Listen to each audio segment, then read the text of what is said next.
پاکستانی عوام کی اس نئے بجٹ کے بعد چیخیں سن کر میرا خیال ہے سب سے زیادہ سکون اور مزے میں امریکی ہوں گے۔ وہ سکون سے سگار اور کافی پی رہے ہوں گے، یا پھر ہمارے مغربی ہمسایہ ملک میں طالبان حکومت بھی بڑے مزے میں ہوگی۔ آپ پوچھیں گے کہ ان دونوں ممالک کا پاکستان کے بجٹ سے کیا تعلق ہے؟ امریکی ہماری چیخیں سن کر بھلا کیوں خوش ہوں گے؟ اس اہم سوال کا جواب اتنا ہی پیچیدہ ہے جتنا یہ سوال، جسے اگر گہرائی میں جا کر سمجھنے کی کوشش کریں گے تو اندازہ ہو جائے گا کہ ہماری چیخیں کیوں نکل رہی ہیں اور امریکی اس پر کیوں خوش ہوں گے۔ اب تک پاکستان میں جتنے بجٹ بھی بنتے تھے ان میں ایک بڑا پورشن امریکی امداد کا ہوتا تھا، جس سے حکومت کو نئے ٹیکسز لگانے کی اس طرح ضرورت نہیں رہتی تھی جیسی ضرورت اب سمجھی جا رہی ہے۔ وہ جنگ جسے ہم امریکی جنگ کا نام دیتے آئے ہیں، وہ ہر سال کولیکشن سپورٹ کے نام پر 1.5-2 ارب ڈالر لاتی تھی۔ یہ سراسر امداد تھی، نہ کہ چین، سعودی عرب یا متحدہ عرب امارات کی طرح 3-4% مارک اپ پر دیا گیا قرضہ جو سود سمیت واپس کرنا ہوتا ہے۔ اب تو ان ملکوں کا قرضہ ادا کرنے کے لیے بھی ہمارے پاس پیسے نہیں، اس لیے ہر سال آپ یہ خوشخبری سنتے ہیں دوست ملکوں نے پاکستان کی درخواست پر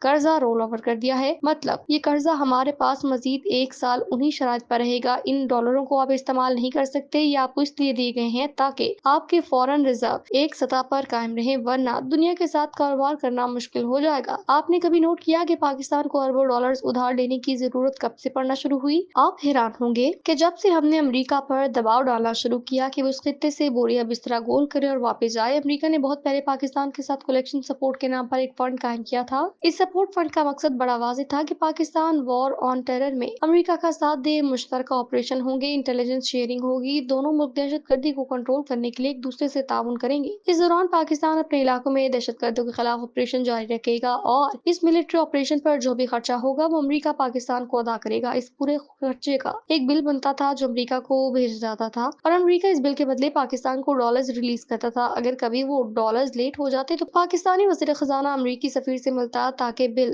جلد از جلد ریلیز ہو اور پاکستان اپنا بجٹ بنا سکے، کیونکہ پاکستان ان ڈالروں پر بہت زیادہ انحصار کر رہا تھا۔ مطلب 1.5-2 ارب ڈالر سپورٹ فنڈ کی وجہ سے ہی پاکستان اس طرح سود پر بیرونی قرضے نہیں لے رہا تھا۔ یہ ایک طرح کی امداد تھی جس سے حکومت کو عوام پر زیادہ ٹیکس نہیں لگانا پڑتے تھے۔ امریکی کہتے تھے کہ ہم آپ کو چین کی طرح کمرشل قرضے نہیں دیتے، نہ ہی آپ کے قرضوں کے بوجھ یا سود کی اکٹھی ہونے والی رقم میں اضافہ کرتے ہیں۔ امریکہ کا کہنا تھا 9/11 حملوں کے بعد وہ پاکستان کو 32 ارب ڈالر دے چکا ہے۔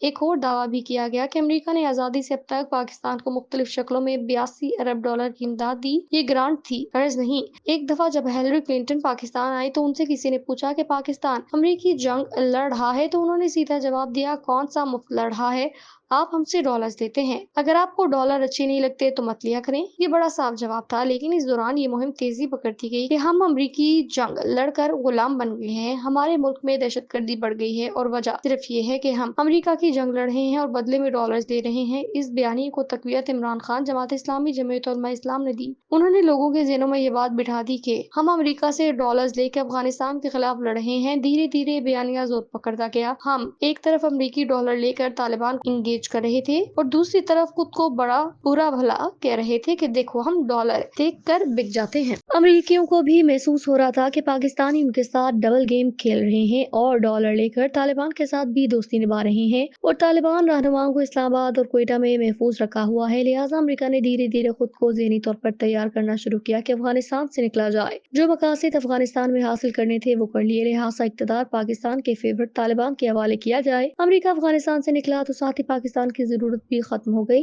ہم سب نے طالبان کے کابل حکومت پر نعرے مارے اور ادھر امریکہ نے کولیشن سپورٹ بند کر دی۔ اب حالت یہ ہے کہ وہی طالبان جنہیں ہم آزادی دلا کر امریکہ کو اس خطے سے نکال رہے تھے وہ ہمارے شکر گزار ہونے کے بجائے الٹا ہم پر حملہ آور ہیں۔